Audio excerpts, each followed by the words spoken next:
Et nous sommes arrivés à Los Angeles il y a tout juste une poignée d'heures avec Anthony. Et regardez ce que j'ai dans les mains pour vous dire à quel point Los Angeles vit au rythme de l'E3 cette semaine. Ce sont des clés de chambre. Et oui, ce ne sont pas des cartes à jouer.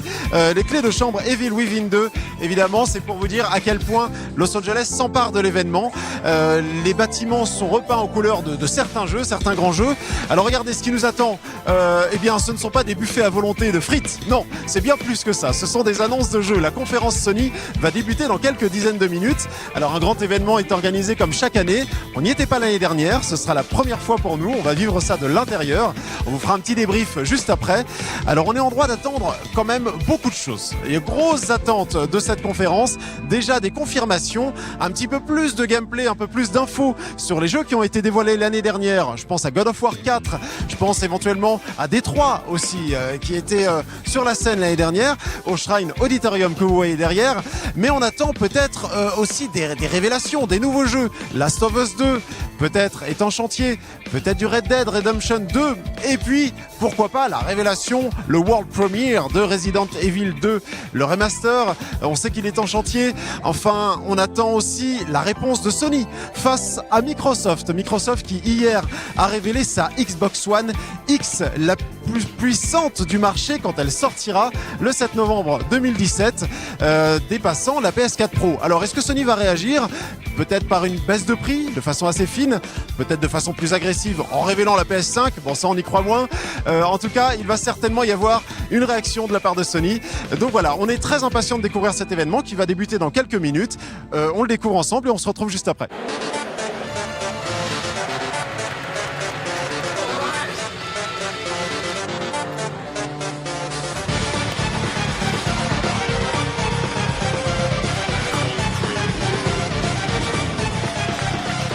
La conférence Sony vient de s'achever à l'instant. Vous le voyez derrière moi, les gens sont en train de débriefer. Il s'est passé beaucoup de choses.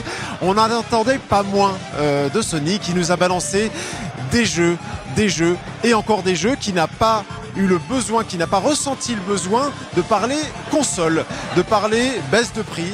Il y a déjà un différentiel de 100 € entre la PS4 Pro et la Xbox One X, et a priori ça suffit. Sony ne se sent pas en danger de ce point de vue là. En revanche, du côté des jeux, Microsoft a été très agressif hier. Ils ont enchaîné les trailers. Sony, comme à son habitude, a fait de même en commençant par les exclus, des gros exclus. Days Gone, Uncharted, God of War, mais cette fois des séquences de gameplay beaucoup plus étendues pour ces jeux-là, principalement Days Gone, où on a vu cette fois d'autres humains, en plus de ce héros qui était très solitaire, très seul l'année dernière, et qui cette fois se retrouve dans des camps alliés, mais des camps aussi hostiles, où il se sert des hordes de zombies qui semblent extrêmement agressifs pour terroriser et dévaster les camps adverses. On a vu du God of War, toujours le papounet, le divin chauve qui s'occupe de son fils, qui lui transmet un petit peu toutes ces petits tips et astuces pour dégommer des dieux. On a vu des choses aussi très intéressantes du côté des éditeurs tiers. Alors déjà, on a du Monster Hunter World qui était un jeu jusqu'à présent très coopératif, et là on se retrouve dans l'univers de Monster Hunter, mais à jouer seul, à combattre des dinosaures, à leur couper, faire des steaks de cuisses de dinos. Et donc c'est assez déroutant, c'est peut-être pour s'adresser à une nouvelle communauté, à s'orienter plus sur le côté aventure, mais en solo. Voilà, donc c'est très original. La VR n'est pas en reste non plus dans cette conférence.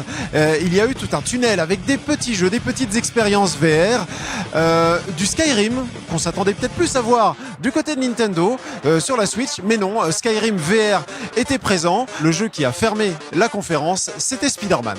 Spider-Man qui est un jeu d'Insomniac, les papas de Ratchet & Clank, et qui nous ont dévoilé une très longue séquence de gameplay. On avait vu que du teaser l'année dernière, et cette fois on a vu du combat. Spider-Man qui s'en prend aux méchants avec du QTE, avec des phases d'infiltration, avec presque des combats à la God of War justement, où on malmène les ennemis, on les envoie en l'air, on les rattrape avec de la toile, on les explose sur le sol.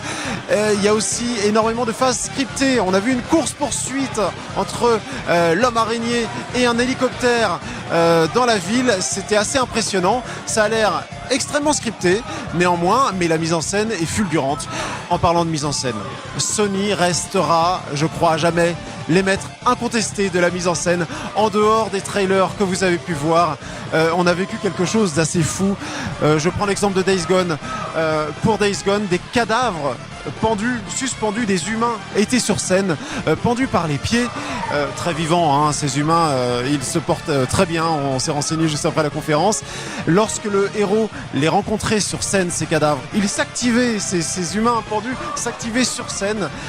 Dans Horizon, on a entreaperçu aussi un DLC d'Horizon, une extension, de la neige nous est tombée dessus, pour rendre cette séquence toujours plus immersive pour les journalistes et les gens présents dans cette salle.